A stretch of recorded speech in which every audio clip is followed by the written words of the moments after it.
The men's 200 meters at the 2025 World Athletics Grand Slam in Philadelphia brought together one of the strongest sprint fields of the season. Olympic medalists, world champions, rising stars, and elite international sprinters all stepped onto the track expecting a battle for supremacy. But once the gun fired, Kenny Bednarek turned the race into a statement performance.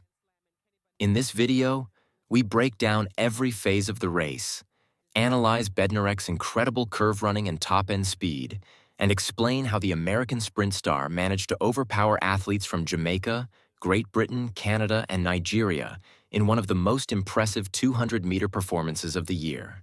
To snag one. 7-time Olympic medalist, 5-time world champion. Just incredible what he's done for Canada. Ryan Lavelle, Jamaica. Always a big contingent of Jamaican track fans here in Philadelphia when they come through. He's broken 20 in his lifetime. Udodi Onwuzurike, NCAA champ when he was at Stanford in the 200. And I just love this addition here. Christian Coleman making his Grand Slam debut. Yeah, world champion in 2019 at 100 meters. The 100 is better event, but he's definitely had some chops here in the 200 as well. Yep, and again, to see how things go as he's made a coaching change at age 29 and in lane 1. Tight turn, Christian Miller. Only guy that doesn't have a PR under 20 in this field, but the kid's 19, so let's give him some slack. Let's give him some time to build on that. What a great opportunity for him to be on this track with these athletes. I mean,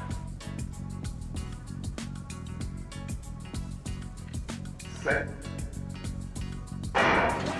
There's a little twist from Hughes, but he got away, but Kenny's got away strongly as well. And in fact, Kenny Bednarek has taken a meter out of Zonel Hughes around the top bend. Aaron Brown has had to watch him glide past him. Look at Coleman in lane 2. He has come to the races here. Can he maintain? No.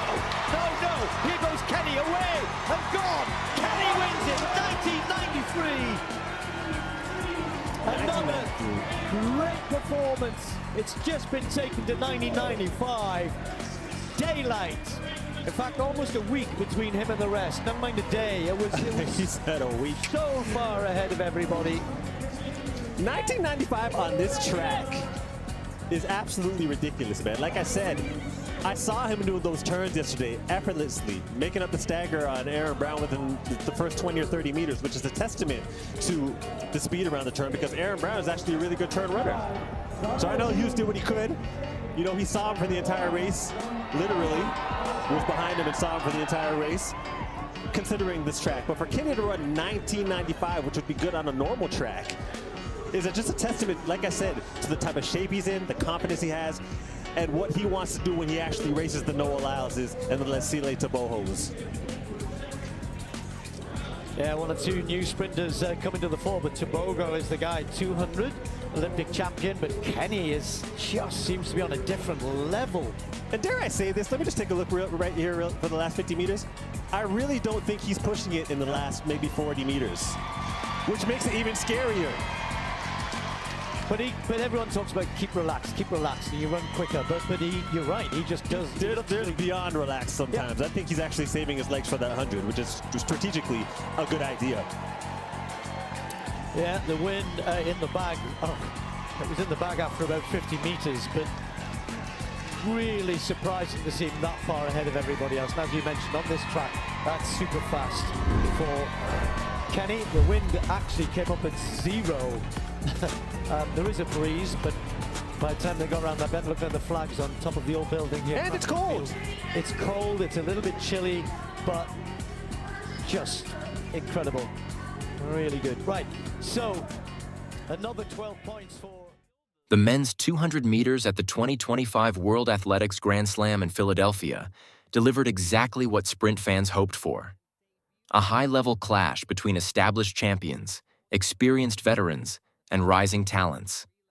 But despite the strength of the field, the race ultimately became another demonstration of why Kenny Bednarek has evolved into one of the most dangerous 200-meter runners in the world. Against elite athletes from Jamaica, Great Britain, Canada, and Nigeria, the American star produced a performance built on technical precision, controlled aggression, and overwhelming speed through the curve. Coming into the race, Bednarek already carried the pressure of expectation. His consistency over the last several seasons had elevated him into the elite category of global sprinting. Unlike some athletes who rely entirely on explosive starts or late finishes, Bednarek developed into a complete 200-meter sprinter. His greatest weapon is the balance between curve running efficiency and relaxation at top speed. In Philadelphia, that balance was visible from the moment the athletes settled into their blocks. The lineup itself guaranteed a serious contest. Andre de Grasse entered as one of the most decorated sprinters of his generation. His championship experience and ability to peak under pressure always make him dangerous. Christian Coleman brought world-class acceleration despite being better known for the 100 meters. Zarnell Hughes had repeatedly proven he could compete with the best over both sprint distances, while Jamaica's Brian Level represented the next wave of Caribbean sprinting talent. The presence of experienced athletes mixed with fearless younger competitors created an unpredictable atmosphere before the gun even fired. Once the race started, Bednarek immediately established control through the curve. This phase is often where elite 200-meter races are won or lost. Running the bend requires far more than raw speed. Athletes must maintain balance while generating force laterally, keeping stride rhythm without losing efficiency. Many sprinters attack the curve too aggressively and tighten before reaching the straight. Bednarek did the opposite. His transition into maximum velocity looked smooth and measured, almost effortless compared to the tension visible in neighboring lanes. Christian Coleman's opening 80 meters were extremely aggressive. His background as one of the fastest starters in sprinting history allowed him to attack the curve hard, attempting to put immediate pressure on the field. For a moment, it appeared as though he might create separation early. But the 200 meters punishes athletes who cannot sustain relaxation at high velocity. As the runners approached the straight, Coleman's form began to tighten slightly, while Bednarek looked increasingly fluid. Andre de Grasse approached the race differently. The Canadian veteran relied more on rhythm and race management than early explosiveness. Historically, de Grasse has been strongest during the final portion of races, especially when major championships demand composure under pressure. However, Philadelphia exposed the current difference between de Grasse's experience and Bednarek's peak speed. While the Canadian remained competitive, he simply could not match the American's acceleration once Bednarek entered full stride. Perhaps the most impressive aspect of Bednarek's performance was his posture and sprint mechanics during the straightaway. At maximum velocity, many athletes show visible strain. Shoulders tightening, head movement increasing, stride length becoming inconsistent. Bednarek remained remarkably composed. His knees stayed high, ground contact remained short, and his cadence never collapsed. Technically, it was close to a perfect modern 200-meter race. The psychological effect on the field became obvious over the final 50 meters. Once Bednarek created even a small advantage, nobody could respond. Hughes tried to maintain contact. De Grasse attempted to close late. Level fought to stay competitive, but the race already belonged to the American star. His ability to continue accelerating while others struggled to maintain speed created the appearance of total domination. What makes Bednarek especially dangerous in today's sprinting era is that he does not rely on chaos or mistakes from competitors. Some sprinters win through unpredictability or emotional momentum. Bednarek wins through repeatable efficiency.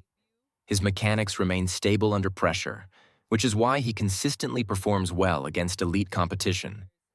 In Philadelphia, that professionalism separated him from athletes who possessed incredible talent, but lacked the same level of technical consistency. The race also highlighted the growing depth of global sprinting.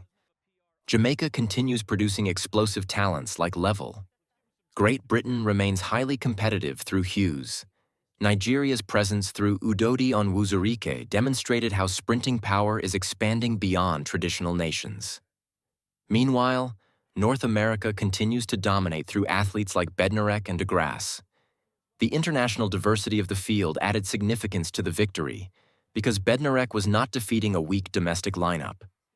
He was beating world-class athletes from every major sprinting region. Another important element was Bednarek's maturity as a racer. Earlier in his career, he occasionally depended too heavily on raw speed, particularly in fast races where emotion could disrupt rhythm. In Philadelphia, he looked completely in control tactically and mentally. He understood exactly when to apply pressure, when to stay relaxed, and how to conserve efficiency through every phase of the race. That composure is often what separates Olympic medalists from dominant champions. By the time the athletes crossed the line, the message was clear. This was not merely another Grand Slam victory for Kenny Bednarek.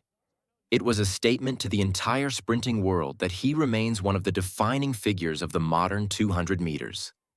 Against decorated veterans, emerging stars, and elite international competition, he delivered a performance that combined speed, discipline, and technical excellence at the highest possible level. Philadelphia did not produce a chaotic upset or a dramatic collapse. Instead, it showcased something even more impressive: complete control from one of the best sprint technicians in the sport today.